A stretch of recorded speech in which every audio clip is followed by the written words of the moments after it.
자, 지금 아주 보폭이 큰, 그러니까 일반적인 스텝이 0.25 금리 인상이고, 빅 스텝이 0.5 금리 인상이고, 자이언트 스텝이 0.75% 금리 인상인데, 이런 아주 보폭이 큰 금리 인상이 곧 시작될 거다. 미국에서 7월 달에 0.75 올릴 거니까 한국은행도 금리 역전 때문에 0.5를 올릴 거다. 그래서 그렇게 해도 0.25% 미국보다 금리가 낮게 되고, 그래서 13일 금융통화위원회에서 빅스텝 금리 인상을 결의하고, 그 이후에 곧바로 비상대응회의를 열어서 대응책을 내겠다라고 이야기를 하고 있습니다.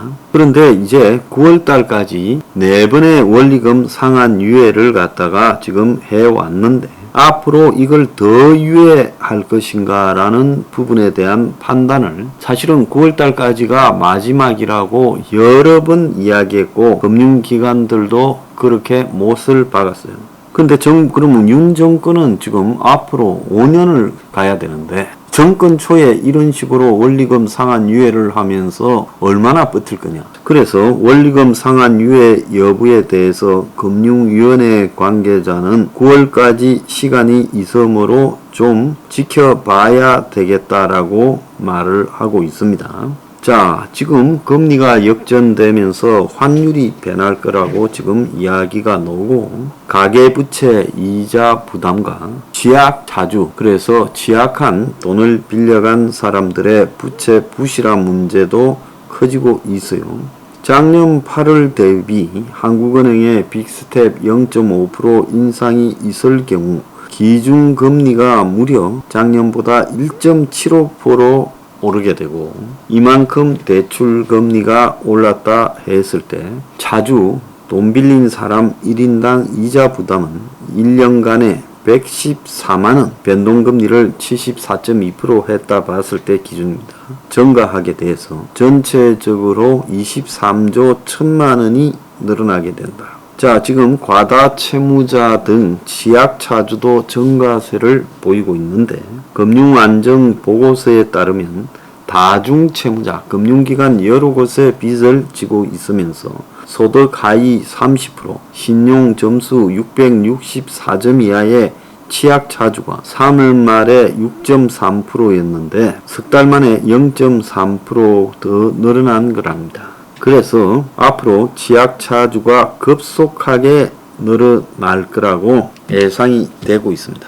어제 코인 주식 등 빚을 갖다가 빚 변제금에서 경감해 주기로, 서울해생법원이 경감해 주기로 이렇게 했다라는 글 기사를 제가 어제 해설을 했죠. 그러니까 이 법원의 면책 논란에 대해 난리가 났습니다. 빚내서 생활비 쓰면 갚아야 되고 코인 주식으로 날리면 안 갚아도 되느냐. 법원이 비투 먹튀 부추기고 있다. 법원은 2030을 돕는 차원이다라고 말을 하고 있습니다. 서울에 한해서 이러는 거는 서울의 2030의 비투 투기 대출이 집중되어 있으니까 이렇게 한 거고, 대부분의 전문가들은 아마 서울해생법원이 이 문제에 대해서 윤석열 정부와 이야기를 했지, 하지 않은 상태에서 법원 자율로 이렇게 말했을 리는 없다고 보고 있습니다. 자, 그래서 이런 결정들이 이제 서울이 전국의 20%를 차지하고 있는데 아마 경기, 인천도 이런 상황으로 가게 될 거고, 결국은 전국적으로 점점 모든 해생법원이 코인 주식을 한다고 투자했다가 손실을 갖다가 입은 부분,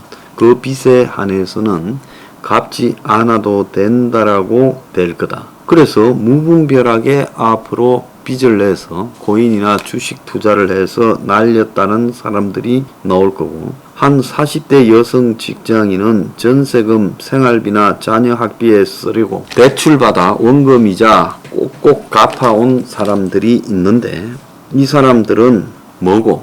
가상화폐 주식한다고 금융기관에서 돈 땡겨서 날려버렸다면서 그 탕진한 이 투기꾼들은 안 갚아도 된다라는 게 말이 되느냐. 심지어 판사 출신 변호사까지도 개인회생 관련 법률에 도박 사행행위가 있으면 채무를 변제받을 수 없도록 되어 있다. 빚내서 가상화폐 주식에 투자하는 게 도박이나 사행행위와 뭐가 다르냐. 이런 이야기까지 나오고 있습니다. 자, 근데 제가요, 최근에 이제 금융기관 관계자로부터 들은 이야기입니다. 자영업자에 대한 대출이 상당히 부실화되어 있고, 그래서 부실화돼 버린 자영업자 대출을 은행들도 거의 못 받을 거라고 말을 하고 있습니다. 지금 자영업자 대출이 총 960조 7천만 원이에요. 이 중에 상당한 부분을 은행이 못 받는 거다라고 포기하고 있고, 또 은행에게 대출을 해주도록 여기에 보증을 서준 신용보증회사들이 있죠. 공공기관 성격을 띠고 각 광역지자체 산하에 있습니다. 그런 데서 지금 돈을 갚지 않는 자영업자들하고 나누는 대화에서 10% 받든지 아니면 못 갚겠다라고 말하는 자영업자가 많다고 합니다. 내가 그 자영업자가 나쁘다라고 하는 게 아니라 돈을 몇 억씩 빌려가서 쓰고, 심지어 어떤 사람은 다양한 이 법인을 만들어 가지고 한 사람이 그래서 총 10몇 억의 빚을 지고도 10%도 못 갚겠다고 나자빠지는 사람도 있다는 거예요.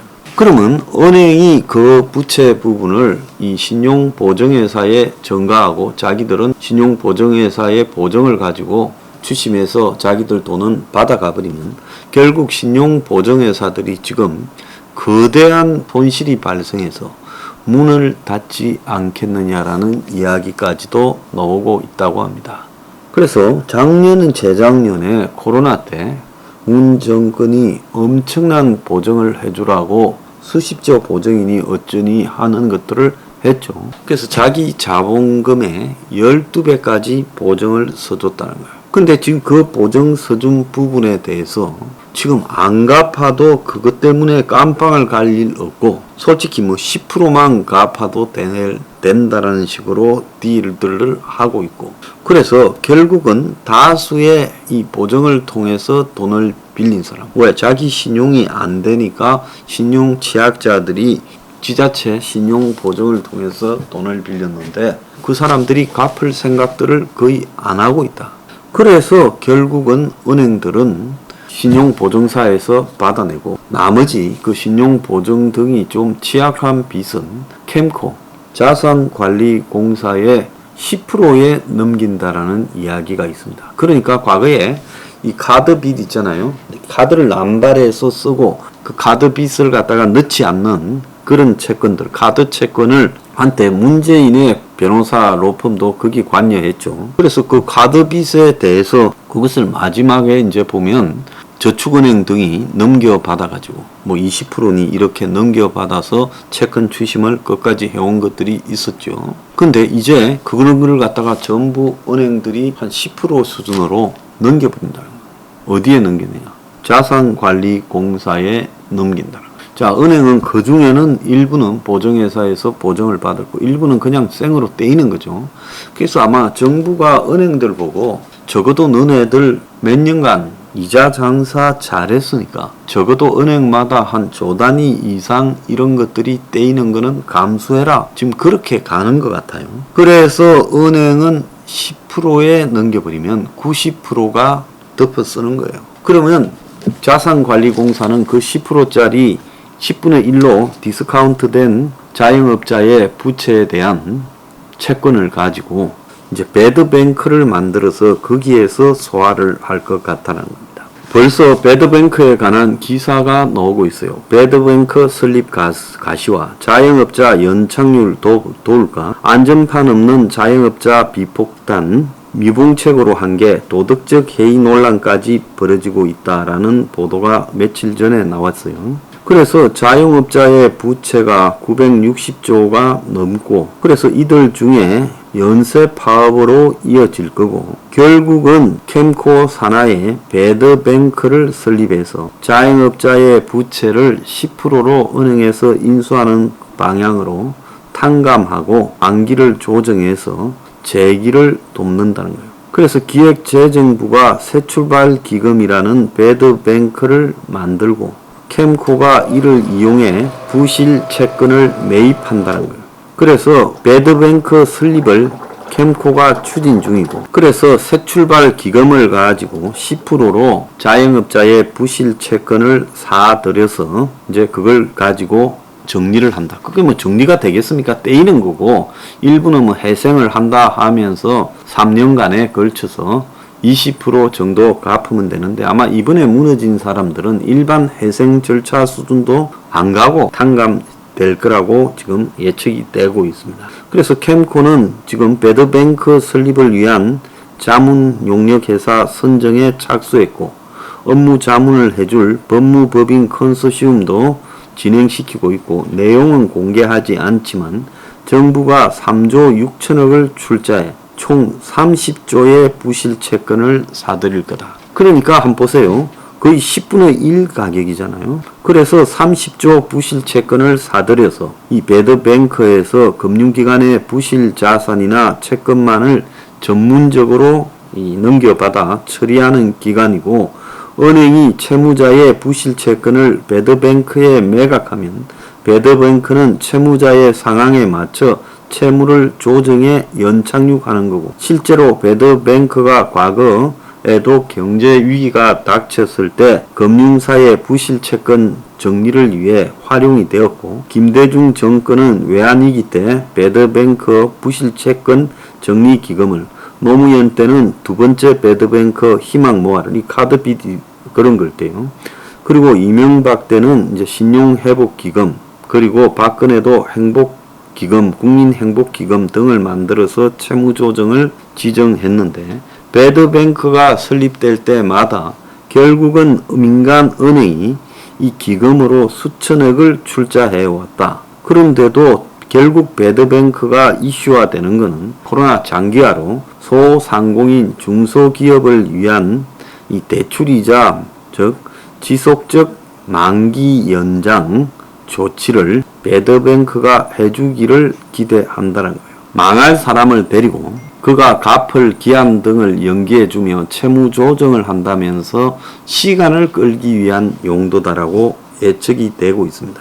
그래서 실제로 배드뱅크의 존립의 자체가 은행의 채권 추심 대리기구 아니냐는 회의적인 목소리 나와요.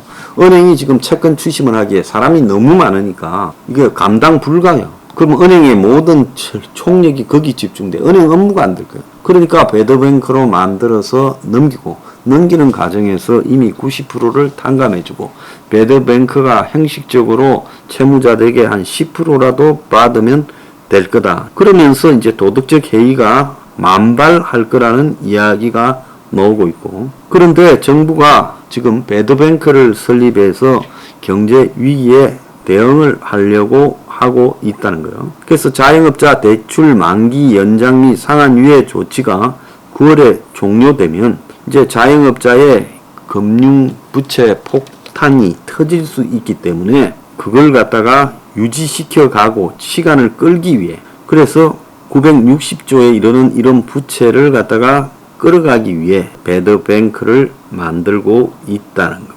그래서 소상공인 부채, 자영업자 부채를 근본적인 해결을 하는 것은 결국은 90% 탕감시켜주고 나머지 10%를 배드뱅크를 가지고 채무 상환을 지연시켜 가면서 부도가 아닌 방식으로 이제 정리한다, 그런 거예요. 그런데 이게 근본적으로 소상공인 평균 대출이 3억 3천만 원이고 원리금 부담이 250만 원에 달하고 과반수인 55%가 5, 60대 고령자로서 이들이 회생해서 새 사업을 하기는 쉽지가 않다는 거예요. 그래서 결국 대출 만기 연장하고 상한 유예하는 것은 근본적인 해결책이 아니고 시간만 끌어가지고 서서히 터질 부채들을 바람을 빼가는 미봉장치로서의 역할을 하게 하는 거다, 이렇게 봐야 됩니다.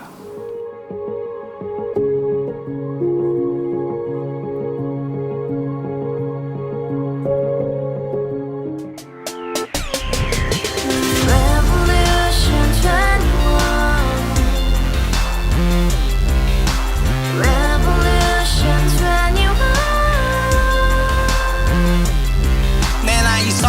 월세 30 코인빚만 300 서울에 온 지 벌써 10년 아둥바둥 버텼지만 여전히 난 반지 하에 제왕 곰팡이 연문제약 내비랑 깡통망통 완전히 폭망 고시원 창문만큼 작아진 내 꿈 연애 결혼 내 집 모든 게 헛꿈 1년 전 떠난 여친 울며 말했지 같이 써봤자 평생 가본 게 꼭꼭꼭하지 Revolution 21 가바후스 700 나도 소유주 Revolution 21 가바후스 700 나의 소유주 택시기사 우라부지 마트 캐셔 울어무니 우리 집안 다 털어봤자 후줄 그래 개선민 내 미래 거기서 팍 끝난 거지 팍더 이상 노력 따윈 괴물이 스펙 찾아서 말리 비오는 날 알바 잘려 맨날 학원 날 개쳐 발려 밤비 내리는 양화대교 홀로 걷고 있을 때 현수막에 아로 새겨진 평당 700짜리 아파트 다 같이 소리 질러 혁명 21 Revolution 21 가바후스 700 나도 소유주